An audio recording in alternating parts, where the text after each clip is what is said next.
The president of Take-Two Interactive is Strauss Zelnick. Remember, Take-Two Interactive is the parent company of Rockstar Games. So if we're looking at this on a pyramid, at the very top is Take-Two Interactive, and in the middle, we've got Rockstar Games. So they're essentially Rockstar's boss. They're the guys that basically tell them what to do from like a business standpoint. Well, there was actually a Goldman Sachs conference the other day, and Strauss Zelnick was speaking about that.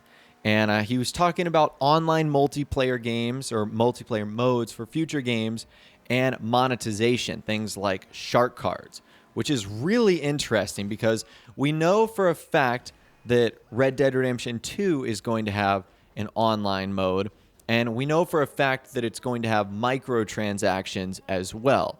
So we already know RDR2 is getting both of those, but what about future games? What about a game like Grand Theft Auto 6?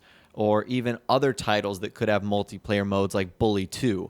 Although I feel like the one that people are going to focus on here would be the next iteration of the GTA series. So when asked about live services finding their way into future games, Mr. Zelnick made a distinction between microtransactions in online games and more traditional piecemeal DLC macrotransactions offered for single-player driven content.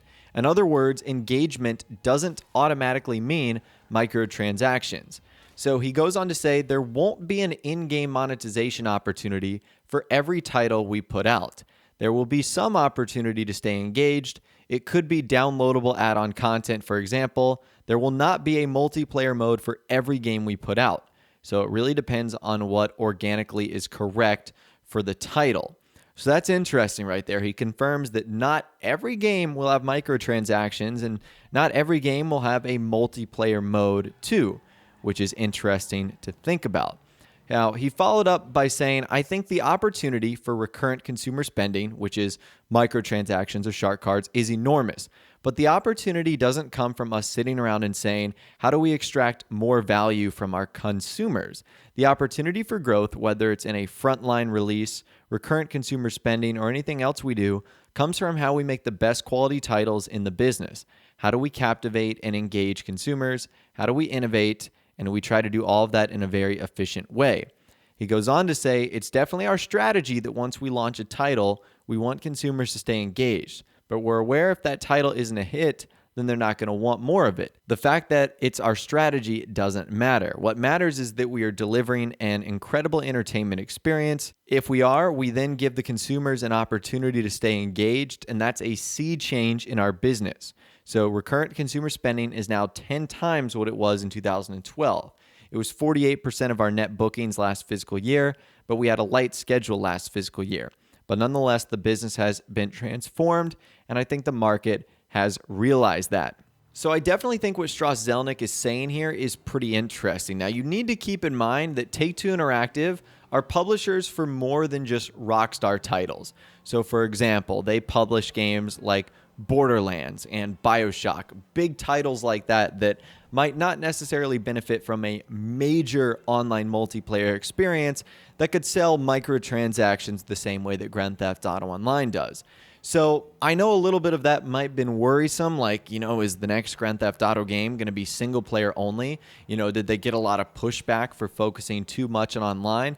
I don't think so. I think it's very obvious that shark cards, microtransactions are the new success. And Strauss Zelnick clearly mentioned that in his post here. So I think it's safe to say that GTA 6 or the next Grand Theft Auto title is, number one, going to have a multiplayer mode, whether that's Grand Theft Auto Online 2.0 or, GTA 6 Online, whatever they decide to call it. And it's probably going to have microtransactions as well, in the very same way that Rockstar did that for GTA Online with Grand Theft Auto 5 and what they're going to be doing in Red Dead Redemption 2, even though we don't know what their form of microtransaction is going to be. Now, it would not shock me in some way, shape, or form if microtransactions are different in Grand Theft Auto 6 compared to what they are in GTA 5. For two reasons. Number one, since microtransactions are so new, the law is always changing. I mean, we're seeing in countries abroad like Belgium that are trying to outlaw microtransactions. So I don't know what the rules are going to be in, 5 to 8 to 10 years. It might be completely outlawed. It might be totally different. so we don't know. Also, number 2, Rockstar will have had multiple games to learn from their microtransaction experience. Grand Theft Auto 5 and what we saw in online, and Red Dead Redemption 2 at a minimum. There might be another game in there between another GTA release, like Bully 2, that gives them another opportunity. So it could be completely different when GTA 6, the next Grand Theft Auto game, happens to roll around where it's almost not even the same. So it is a little bit hard to predict. As far as Rockstar only doing single player for a game like GTA 6, I would find that very hard to believe, especially with what they did in GTA 4, where they even had a multiplayer game in that one, and obviously what they did in GTA 5 with the massively successful Grand Theft Auto Online. I mean, I'd say aside from maybe sort of the Battle Royale games, Grand Theft Auto Online has been like the biggest gaming success in the past couple of years in terms of its longevity, its player count, what it does for Rockstar overall as a business, and just a whole lot more. So I don't think you have anything to worry about.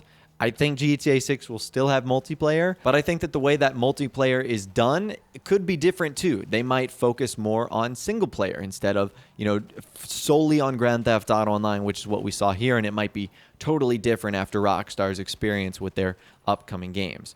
So I'll leave a link to that in the description. It's a pretty interesting article. It's always cool to see Strauss Zelnick talk about stuff like this because he always gives little hints and clues about, what's going on and what he thinks about the industry. So, like I said, I'll leave that in the comments down below. You can check it out for yourself. If you did go on to enjoy this video, though, a like rating would, of course, be awesome. And also subscribe to my YouTube channel if you are new or you like daily GTA 5 videos like this. Without the way, guys, like I said, thanks so much for watching. Take care, and I'll see you guys in the next video.